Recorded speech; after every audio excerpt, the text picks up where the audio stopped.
Egtved in Denmark in 1921. The farmer Peter Platz wants to remove a hill on his property. As he does so, he stumbles upon a large tree coffin. Peter Platz has a feeling that it must be a very special archaeological find.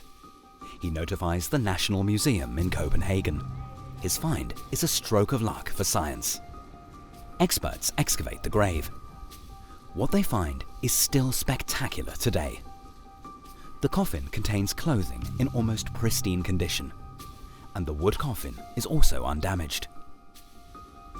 The bark was removed when they made this tree coffin, but it was only the bark that was removed. And this entire section, the hard wood which we see here, the dark parts and also the light parts, this sapwood was still attached during the burial, and that's what's positive here. The fact that the sapwood has survived, which is why we can date it exactly, and we know that this burial, well, we know that the tree was felled in 1370 before Christ. At some point around this time, she must have died.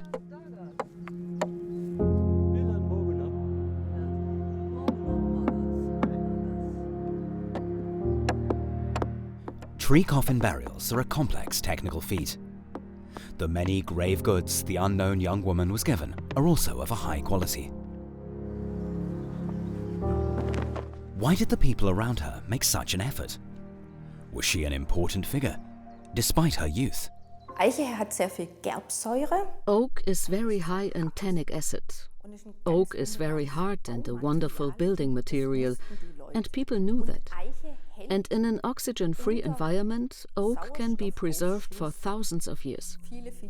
One of the aims was to protect this dead person with the burial mound as much as possible, as well as the grave goods, and to preserve everything for as long as possible.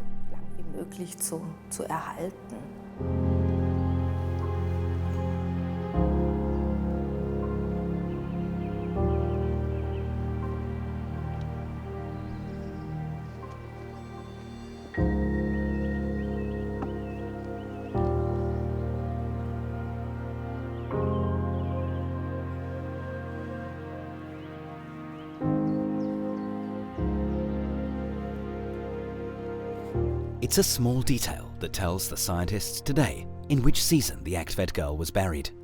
The literature tells us that there is a little plant wedged in between the coffin lid and the bottom of the coffin, a flower of the common yarrow, Achillea millefolium. And the fact that the plant was blooming tells us that it was summer. The yarrow is considered a medicinal plant. Perhaps the girl was a healer. Here in South Bohemia, archaeologists are not expecting such a sensational find. Painstakingly, they look for the tiniest bone remains, shards, and stones. German and Czech scientists are opening up a burial mound site. This is a very, very exciting archaeological investigation here. What do you see here are the open burial mounds. This alone is a situation we don't come across too often, because normally such burial mounds shouldn't be touched if possible. But here there is a good reason for doing so: the construction of a motorway.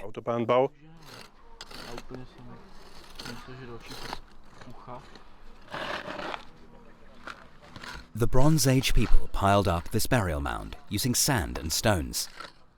The soil is permeable to oxygen, which is why few of the remains are preserved.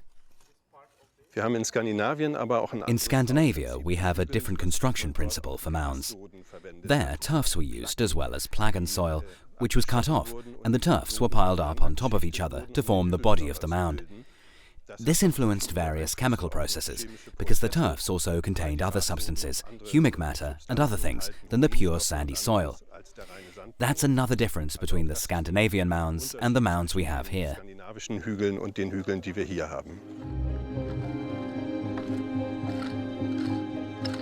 The dead who were bestowed with the honor of being buried in an elaborate tree coffin must have played a special role in the society of this era. Danish scientists want to examine exactly which position the Egtved Girl occupied. Og så er det nummer 16, det er 46. Her striking clothes and richly ornamented accessories are an important indication.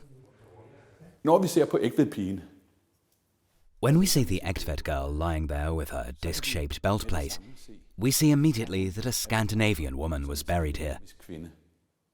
For det bæltepladen, The belt plate, decorated with spiral ornaments, is a characteristic type of jewelry of the Nordic Bronze Age. smykkeform for den nordiske bronzealder. This means that the Egtved Girl was buried like a Scandinavian, and her disc-shaped belt plate must have had a special significance. Der må have haft en helt særlig betydning. The short wrap skirt made from twisted cords of wool is even rarer and more famous. It was placed in the young woman's grave. The cord skirt is the oldest item of clothing of its kind to survive. It is stunningly well preserved. An interesting particularity is that the skirt is transparent. The skirt is in itself, because it is so well preserved, unique. There's such a well preserved item in our collection that shows us how exactly this item was worn and would have looked like is a very fascinating aspect of our textile collections. The object was started by weaving a narrow band, and the weft threads in this band was actually constituting the cords that were later twisted into the main part of the skirt. So it's a combination of weaving and twisting this item. In this way, it's a very simple but also a very ingenious construction. Og så brugte man også på det tidspunkt noget lak. The archaeologist Carin Frey further developed the so-called Strontium isotope analysis method. This method can be used to determine the origin of the wool. When we actually took the textiles and we realized that it gave a very different picture of what we thought, because her textiles are actually, they seem, the experts in textile research, they say they look very Nordic. So we didn't think that there was something unusual about them. But the raw material, so the wool that they're made from, is not from here, from the surrounding area. So that was already something new. If the wool from her clothing does not come from Scandinavia, where does it come from? Perhaps the girl is not originally from the Danish peninsula of Jutland. I never thought that I will find something about herself, but about her textiles.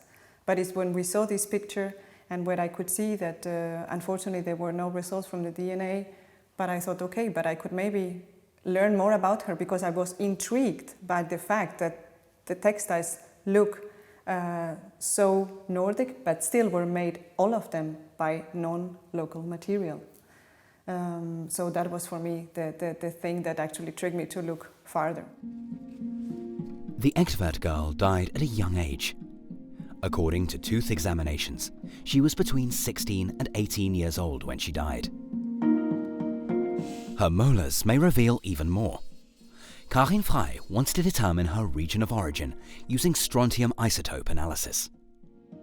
So it's an element that you find in the rocks and in the soil, and that has a special signature depending on the geology.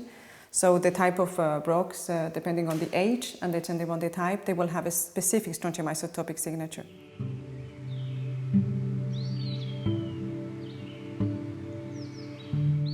Teeth only grow until adolescence.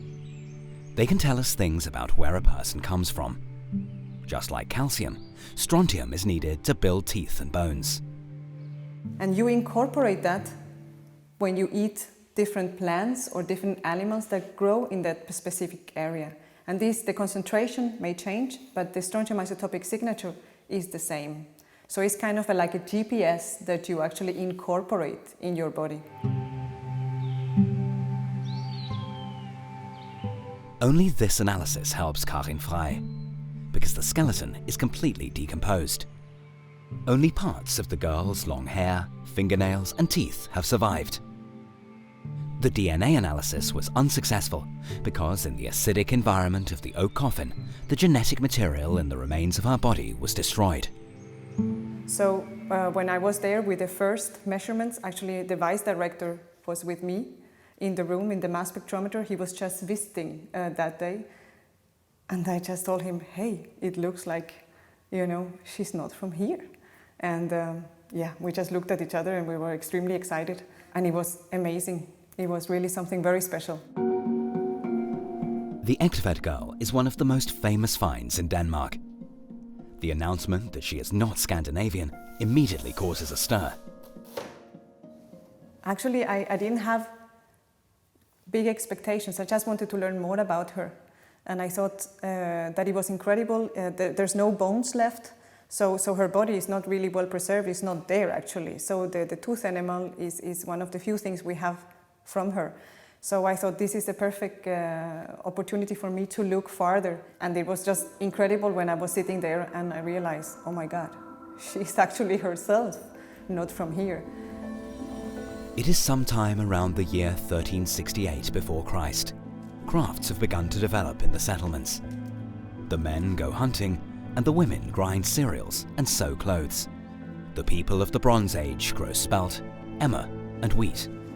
They have discovered bronze as a material and they begin to accumulate wealth. Social structures are changing. People try to stand out from the crowd as owners of jewelry, swords and richly decorated garments. Trade networks are becoming increasingly important. During this time, a young woman bids farewell to her family and leaves her homeland. What we know is that she was buried here. So at some point she must have been here. Why? That's of course the big question.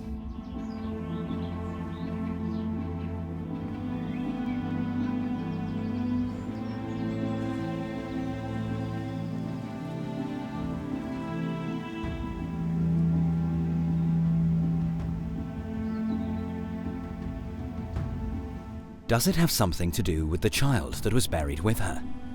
Was it her child? This detail of the find in Egtved also poses a puzzle for the scientists. It's possible that she had taken it with her to Denmark despite the dangers of such a long journey.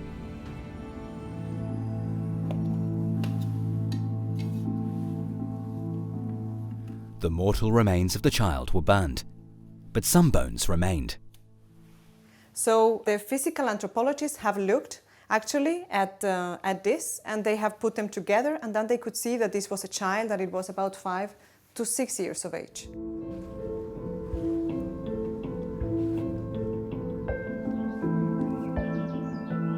In the Bronze Age, when mortality was high and there were no modern means of communication, saying farewell often meant saying farewell for good. Det er jo meget fascinerende at se. It's intriguing that the Egtved Girl travelled so far. Og der er jo mange. Why was she buried here? There are various possibilities. One is that she was married by people from the two regions who knew each other. Området, hvor hun kom fra. Such marriages were able to consolidate trade relations and cement political ties and alliances between different tribes. They also promoted cultural exchange. Flemming Cowell has been researching Bronze Age cultures for decades. A bronze figurine, which was found in Denmark in the 18th century, provides an important clue. Så vi ser altså her at et skørt, som Egtvedpigen. Here we see a string skirt like the one the Egtved Girl was wearing. Perhaps it was worn to ritual dances in the Bronze Age. To honor the sun, they did bridges or somersaults. Når vi netop har at gøre med. Perhaps such ritual dances and their movements symbolized the course of the sun as it rises and moves across the sky. This is how the people choreographed sophisticated dances. Lavet sikkert i indviklede og meget forfinede danse.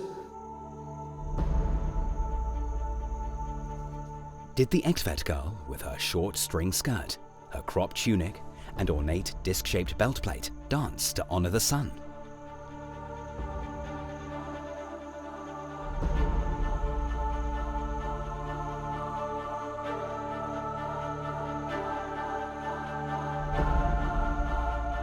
Cultic rituals were an integral part of the religious life of the Bronze Age people.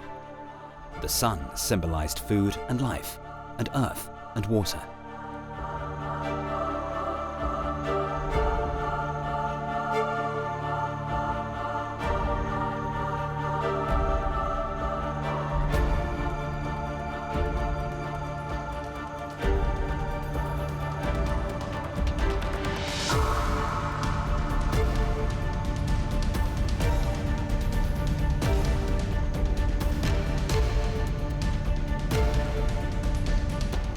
Was it about fertility?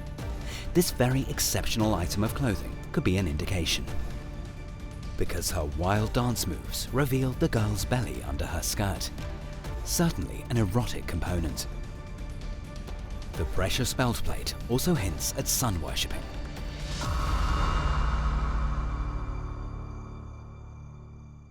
For udover at bæltepladen et smukt. The belt plate is not just a pretty and shiny piece of jewelry that covers the bare belly. With its spiral decoration, it could also have a deep religious significance. Et dybt religiøst betydning. Spiralerne The spiral formations that circle in an internal rhythm elegantly point to the course of the sun. kan markere på en elegant måde solens gang. The circular motion and the up and down are a symbolic message of the spiral. Spiralens symbolske budskab. The remains in the tree coffin not only tell us the story of the Egtved Girl, they also give us a glance into the distant world of our ancestors.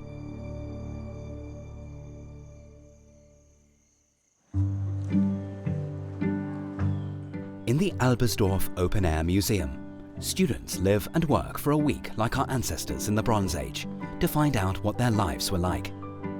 The tree coffin contains a vessel with dried remains of beer. It has been shown to contain 50 different ingredients. Konstantin Böck tries to brew this beer. Für das Bier, was ich jetzt mache, habe ich For this beer I'm making, I use mostly wheat like the one in the grave. Originalbefund war Preiselbeere, Honig. The original contained lingonberry, honey, and a mix of plants and mugwort as a spice. Beifuß dazu noch. Und das ist eben das, was ich meine. And that's what I mean. That's how it was done with the Egtved Girl drink, the lingonberry. Gemacht wurde, dass eben diese Preiselbeere, weil There's yeast as well as berries. Yeast was added so that it ferments, because otherwise all you have is a sweet mash of berries. hat man eigentlich nur einen süßen Getreidebrei.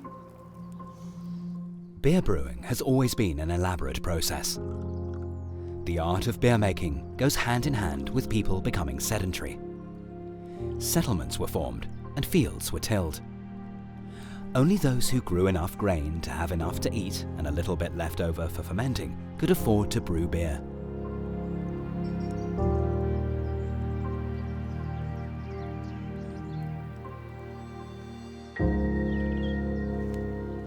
It was a valuable grave good designed to ensure that the young woman had everything she needed in the afterlife.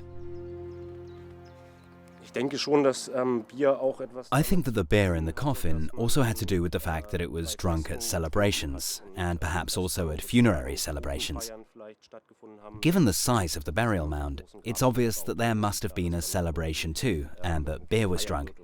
The beer was also available at other festivities, and that it was put in the coffin too, because it was part of the society, of the culture. Gesellschaft der Kultur war. One find shows that cannabis was consumed as an intoxicating drug and as a pain reliever.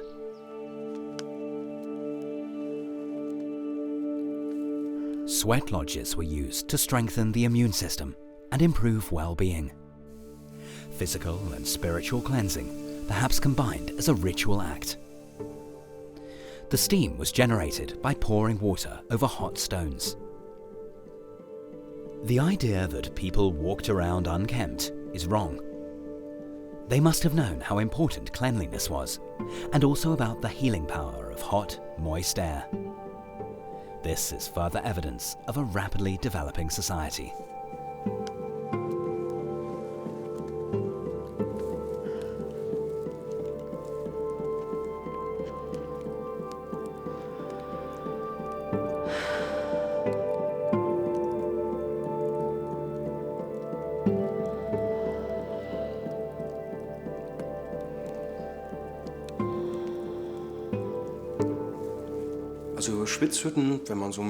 It's also known that sweat lodges, prehistoric saunas if you like, have been around since the Neolithic period. They also existed in the Bronze Age, but evidence for this has only been around for a few years, and only in a few finds. New clothes are also part of the developed culture of the Bronze Age. Wool comes to replace leather. What's very typical of the Bronze Age is that we now mostly find wool textiles in the graves. The assumption is that larger sheep were introduced into Europe from the Iranian region. This is what the first sheep mainly looked like. They still had quite pronounced guard hair and not that much of an undercoat. And in the eastern region, this was bred further, which created wool fleece, like this one here. And this was introduced with these larger sheep from the end of the Neolithic until the start of the Bronze Age.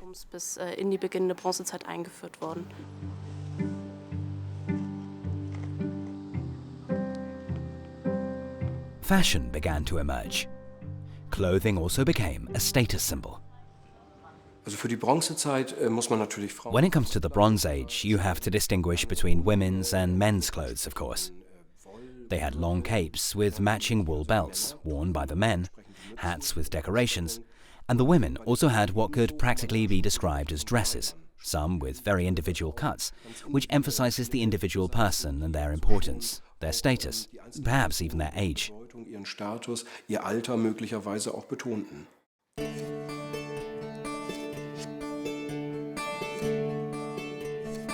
Women started to weave and sew clothes using sheep's wool. And they did so with exceptional skill and a real sense for shape and colour. The raw material wool became a sought-after commodity.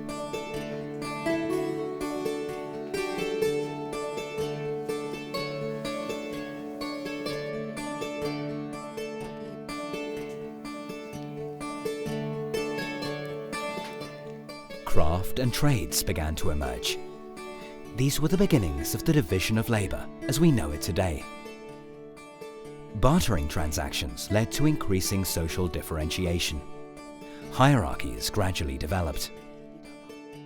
This era is called a golden age of humanity. People had to deal with completely new challenges. There must have been such a large textile production that they were absolutely not able to produce the raw materials for this production themselves, that they had to import the raw materials from other areas. Trade was no longer confined to a specific region. People moved around the whole of Europe to exchange goods. This was much more difficult than it is today, because of course there were no paved roads to cover long distances.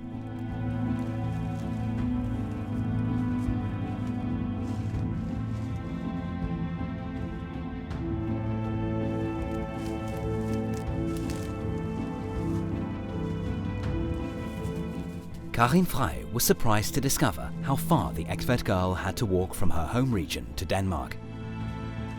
What we think is that because in the Schwarzwald, in the Black Forest area, you have a quite complex geology, and there you have all these different strontium isotopic signatures within quite a relatively small area, so to say. Still big, but still rather small. You have all these different strontium isotopic signatures that you have in the textiles, and also the ones that you have both in her teeth and in her hair. The young girl walked over 1,000 kilometers, through valleys, dense forests, and perilous swamps. She also had to cross rivers. Even for an adult and experienced man, this would have been a real challenge.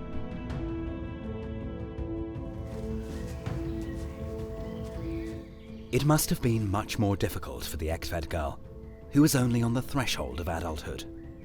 So I think it tells us that the Bronze Age society was extremely dynamic.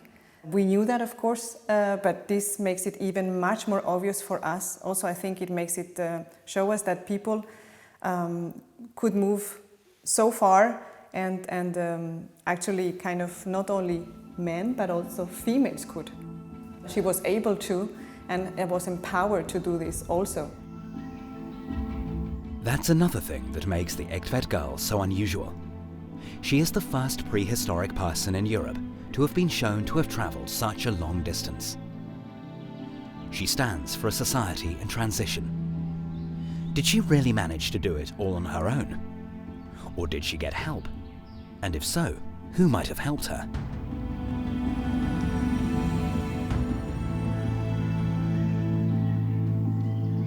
Så vi må regne med, at hun ikke rejste alene, men sammen med nogen. We believe that she didn't travel on her own, but rather perhaps as part of a caravan with many other people. Muligheden foreligger at She may have travelled along the German rivers on her way across Europe. Europa, formodentlig langs med de tyske floder. There are probably a few places where she could stay the night and get something to eat. Nogle steder, hvor man kunne få mad. Such contacts were essential for survival. Small settlements offered shelter and shared their food. The bronze axe and saw allowed people to cut down woodland and turn it into arable land for growing grains. Fishing evolved, and people used spears and fish traps. Plough, sickle and scythe made life easier. People dried grass to feed their herds hay during the hard winters. People who had previously hunted as nomads and had perfectly adapted to their environment were now adapting their environment to their own needs on a grand scale. The dawn of a new era that is still with us today. Det er meget, meget vanskeligt at sige, hvad de egentlig fik at spise på rejserne. It's very hard to say what they ate during their journey. Perhaps they had salted or dried meat with them. But in order to get enough food during their long journey, they had to rely on other people's hospitality. This was essential. Så må man igen betjene sig og stole på gæstevenskabsforbindelser på rejsen. Det er næsten en nødvendighed. The social relations of our Bronze Age ancestors were probably as varied as they are today. Scientists believe that the regional exchange of goods and food was widespread. The village communities knew each other. Eating together and knowing that they depended on each other promoted cohesion, without which these vulnerable societies would have lost the struggle for survival. Ja, es wird also sicher so gewesen sein, dass sie in den... It's likely that she found refuge in the settlements in the different regions and stayed the night with the locals. It's clear that she lived with the people in the normal settlements. Klar, bei den normalen Siedlungen, bei den Menschen wohnte.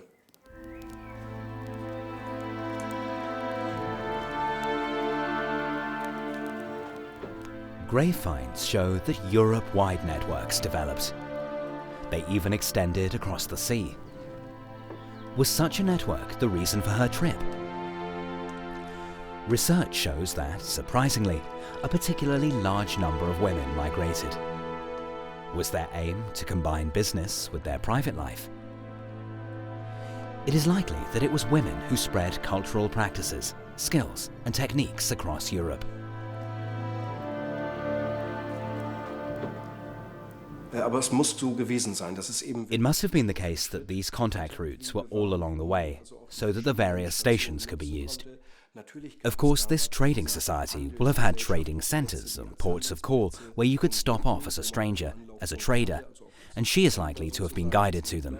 Und daran wird sie sich sicherlich orientiert haben.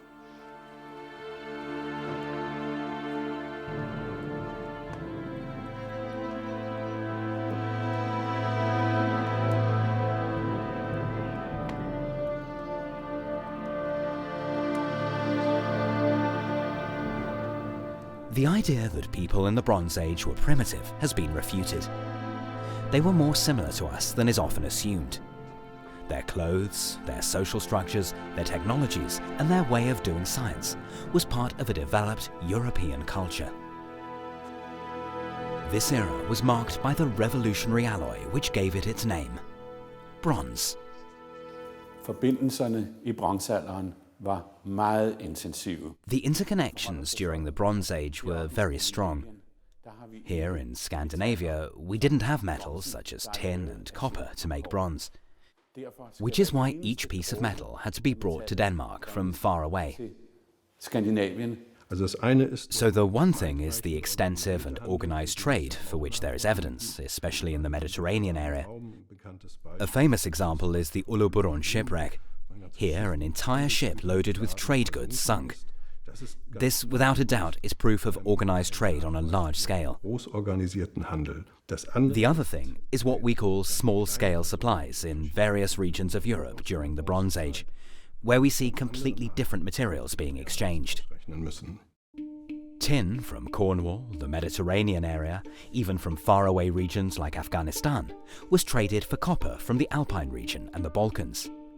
Northern Europe, on the other hand, had a very special precious commodity. Desuden så kan vi se fra fundene, at det vi kalder for Nordens guld. We know that amber, the gold of the north from the Danish coast, was found throughout Europe. Det er kommet langt ned gennem Europa. Vi har fund af rav. There have been amber finds along the German rivers, Vi har fund af rav nede i amber finds in the Alps, far away in Mycenae in Greece, and Nordic amber was even found in Syria. So, during the Bronze Age, Denmark was part of a large communication network. Har Danmark været med i et stort netværk af kommunikationer. Also Bernstein war natürlich ein ganz Amber was of course a very important stone for jewellery, which in all likelihood did not just have a decorative function, but was also significant as a lucky charm or had a deeper function, especially since it was very rare, and some places where the amber was found are far away from the original deposits. die doch sehr weit von den Lagerstätten entfernt sind. Such a precious gemstone had to be carefully guarded and hidden from thieves. There was no state order at the time that could have at least attempted to protect the individual on such a long journey.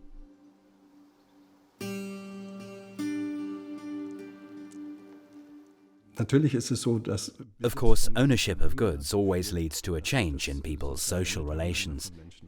There's envy, there's resentment, there are needs. Some have capacities, and others do not. This is all human. We're familiar with this from our own time, and it leads to conflicts, tensions, and confrontations. Wealth creates envy and greed. In addition to trade, the first wars over raw materials began to be fought. The battlefield in the Tolenza Valley is evidence of that. Between 750 and 1,000 people died there in the Bronze Age. Archaeologists have excavated thousands of bones and weapons made of flint, wood, and bronze. Hella Hartenbuger and Melanie Schwinning examine the bone finds using methods from engineering. Ja, also wir haben hier Here we have the thigh bone of a young man that had broken into two fragments. You have to imagine this bone being held in place in the body with muscles and tendons, which are also under tension. The pain the poor man was suffering must have been unspeakable, and he would definitely not have been able to use his legs anymore.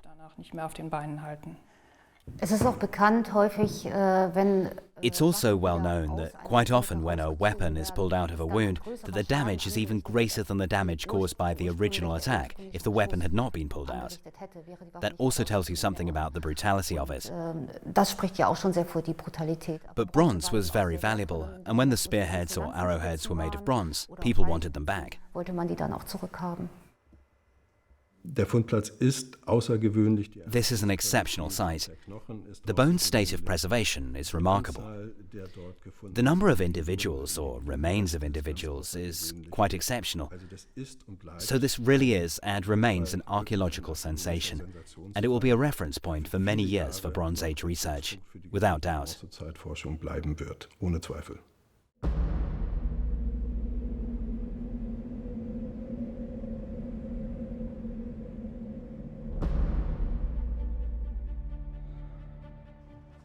It is also a very brutal period in which the Egtved Girl embarks on her journey to the north.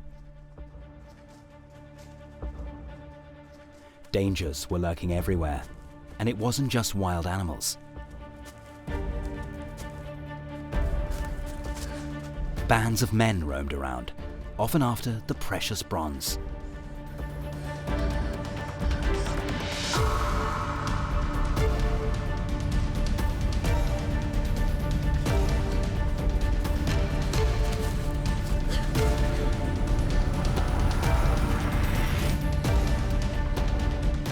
Archaeologists have found many buried pieces of gold and bronze throughout Central Europe. Evidently, these treasures were hidden by their owners out of fear or while on the run. The routes in every prehistoric region were dangerous. There were hardly any built paths as such. There were boardwalks leading across moors, and there were the rivers and the lakes, which were reasonably good for travelling by boat. These, of course, also posed dangers which had to be avoided. And we must never forget that Bronze Age society was very belligerent and hostile, a very hierarchical society. And that, of course, also means that if I come to such a society as a stranger, as a person from somewhere else, it couldn't always have been easy for the travellers.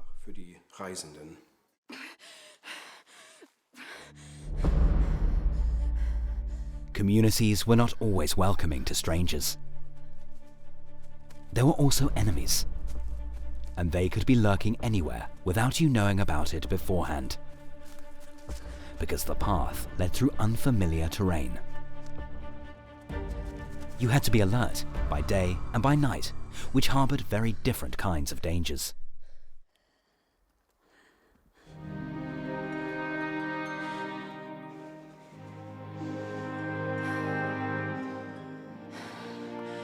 Even the smallest injuries has serious consequences, and infected wounds were usually fatal.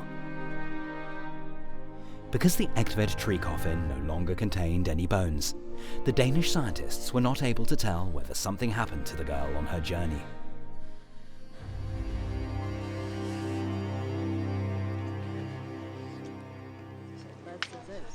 In Albersdorf, the students produce weapons and tools from flint. This common stone is the perfect raw material, as it is sharp and hard. It was used for a long time alongside bronze, which was rare and precious. For a variety of reasons, flint is a material that is extremely suitable for the manufacture of tools. It's also a very tough and stable material, which, however, cracks easily because of its inner tension. Its properties are similar to those of glass. As you can see here, it has a very sharp edge when it breaks. And what's more, it breaks in a very, very predictable way, which is especially noticeable here in this spot. To make complex things like a dagger, for example, you need many years of experience, because it requires special techniques to make this area so narrow without breaking the blades. Basically, you have to do it in a single blow, or you have to start again, because the stone becomes useless. At the beginning of the Bronze Age, flint was indispensable in people's daily lives, for example, to make spearheads. Flint was also used to make fire. Only gradually was it replaced by weapons and tools made of bronze. Due to a rise in average temperatures, there was plenty of game, fish, and grains such as einkorn and emmer, barley, spelt, and millet. Pulses like peas and lentils were nutritious and filling. The rich supply of food allowed new cultures to flourish and promoted social development.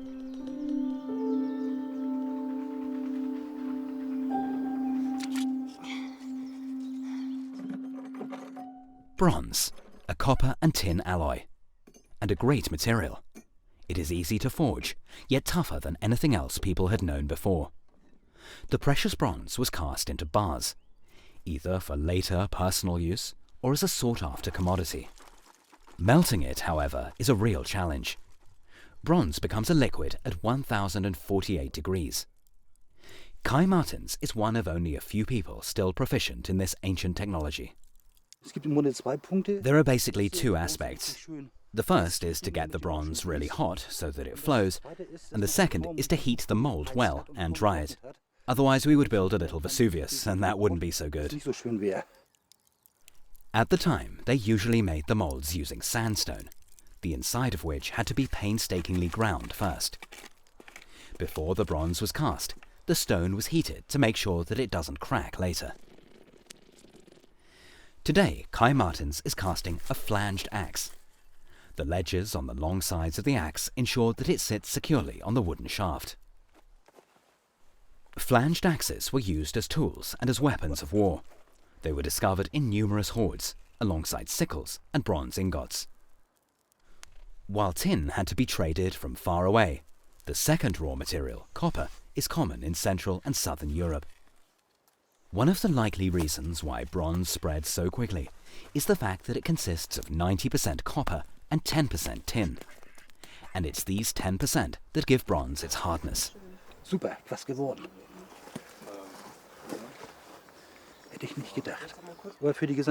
For human culture as a whole, this was relatively important, because at this time many specialists emerged, professions developed. Traders, shipbuilders, I almost said mining engineers. What I meant, of course, is people who worked underground and so forth. They didn't exist in this form before then.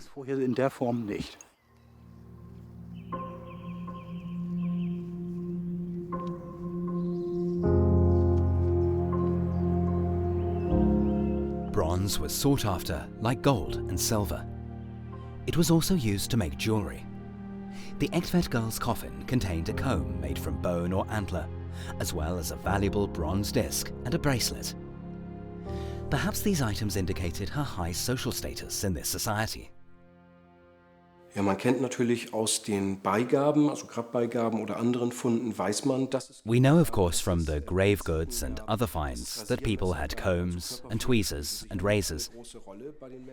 Body care is likely to have played an important role for the people, not just as a means to dress up and look pretty, but also, of course, certain objects or certain hairstyles represented a certain status. Natürlich auch einen gewissen Status sicherlich darstellten.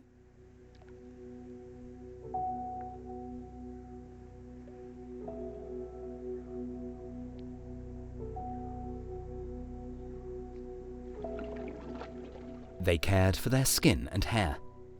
It's quite obvious that the people of the Bronze Age were much cleaner than we usually assume.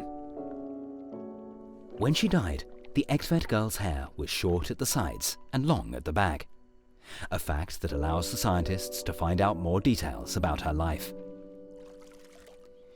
Human hairs in particular, which grow 1 centimeter a month on average, are a storage medium that can tell us a lot. They give the scientists insights into the last 2 years before the girl's death. But what is extremely exciting about human hair is that it's a kind of high-resolution archive of where we have been, so we can actually cut it in pieces, and this is a part of what we have left of the sample that we took from the Egtved Girl. And the hair was about 23 centimeters long, so we could cut it months per month to kind of retrieve the whole travel that she had made.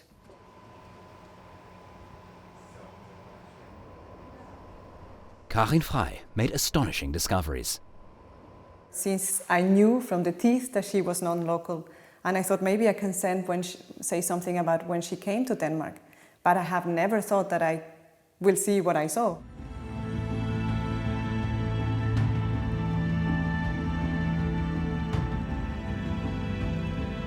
The scientist found out where the Egtved Girl had been in the last 2 years of her life, and how much she had travelled.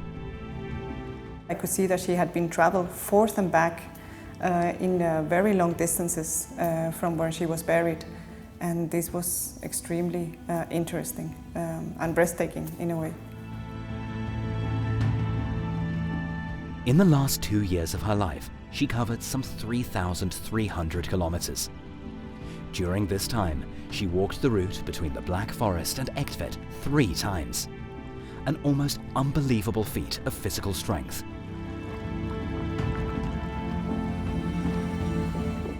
Det er jo noget af en gåde, vi har fået. It's a mystery posed by the new Strontium isotope analysis technique.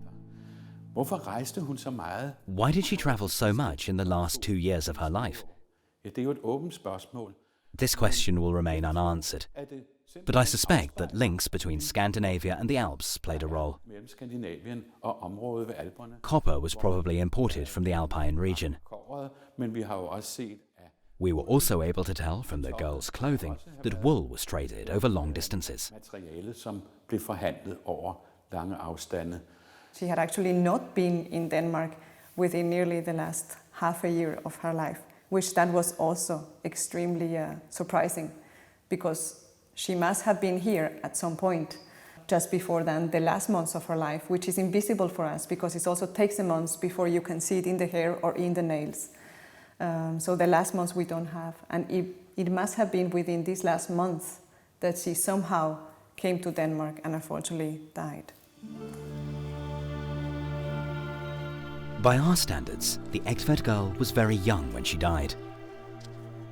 But early death was nothing unusual in pre-industrial societies. The average life expectancy was around 30 years.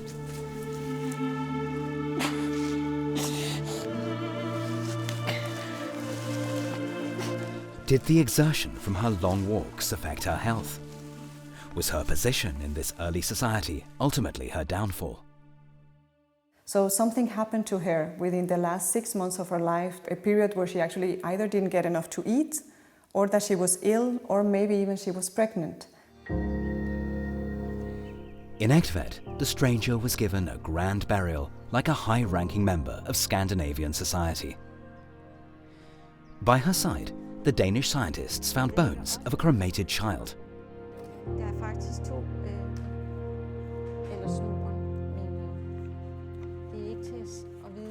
Within this box we found actually the pars petrosa bone that we use to say where the child came from.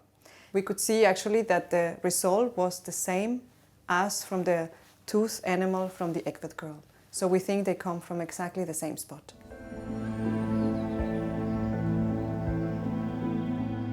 Did they both turn their backs on their homeland in the Black Forest?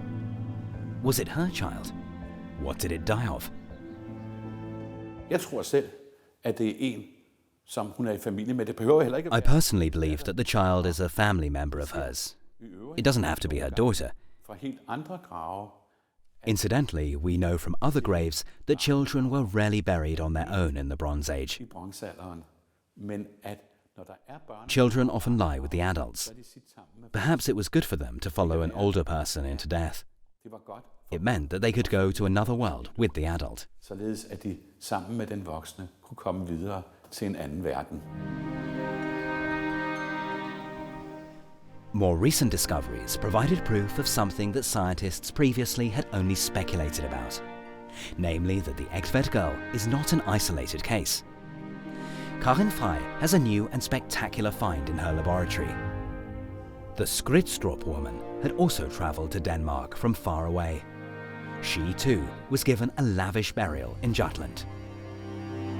We are so lucky in Denmark that we actually have comparable females from the same period, and even one of them is even nearly from the surrounding or area not far away, and also she's about the same age as the Egtved Girl. So it's very exciting to see that we can study other women, and she also has teeth and is very well preserved and has great textiles, but they look very different. The thing is that I want to know more about the females after I have realized all what we could learn from the Egtved Girl. In South Bohemia, scientists from Hamburg University are also looking for finds from the Bronze Age. Here too, they are looking for further evidence of the Europe-wide mobility of women in this harsh period. The strontium isotope analysis technique shows that the girl or woman from Skridstrup is very likely to originally have come from Bohemia, and that's the region we're currently in. Women did not always stay with their original family. They sometimes had a large sphere of movement in Europe, like the Egtved Girl. I have not imagined a face, so to say, in my mind, but I imagine actually a person and a society around her. So I think it's the whole thing that she can tell us about also her society that for me is amazing and very exciting. The Egtved Girl is a godsend. It is fascinating to be able to unravel all these hidden stories in our material, in our past, so that it is not just something which is stored in a museum, but is something that is actually relevant to us today. I think the biggest adventure I have ever experienced, definitely. It was, and it still is, because I still think a lot about it and think how lucky and fortunate we were to actually look so deep into a human's life from the Bronze Age, and how much they have actually still to tell us. The story of the girl from Egtved still touches us today, thousands of years later. She was almost a child when she left her home. She walked through the whole of Germany, there and back, with an unknown task. Was she a trader or a sun priestess? She took the answer into the grave with her.